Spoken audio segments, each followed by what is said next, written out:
ভারতের অব্যাহত চাপের পরেও 21শে আগস্ট নিয়ে স্বচ্ছ তদন্ত চলতে থাকায় সব গমর ফাঁস হয়ে যাবার আশঙ্কা দেখা দেয়। আর তাতেই প্রথম আলোকে মাঠে নামায় ভারতকে বাঁচানোর সেই লড়াইয়ে প্রথম আলো যা করেছে তার প্রতিটি পদক্ষেপ ছিল ভয়ঙ্কর দেশবিরোধী।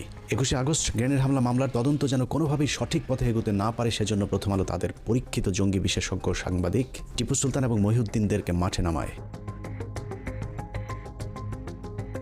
21শে আগস্টের তদন্তকে প্রশ্নবিদ্ধ করতে প্রথম আলো মোহাম্মদ জালাল আহমেদ ওরফে জজ মিয়াকে ট্রাম্প কার্ড হিসেবে ব্যবহার করেছে। সেই ট্রাম্প কার্ডই বাংলাদেশকে হারিয়ে জয়ী হয়েছে প্রথম আলো, আওয়ামী লীগ এবং তাদের ত্রাণকর্তা ভারত। প্রথম আলোর এই ট্রাম্প কার্ডের উপর ভর করে বিএনপি, জামায়াত এবং সর্বোপরি বাংলাদেশের আলেম সমাজের উপরই গেল 15 বছর ধরে চলেছে নির্মম জুলুম, নির্যাতনার গণহত্যা।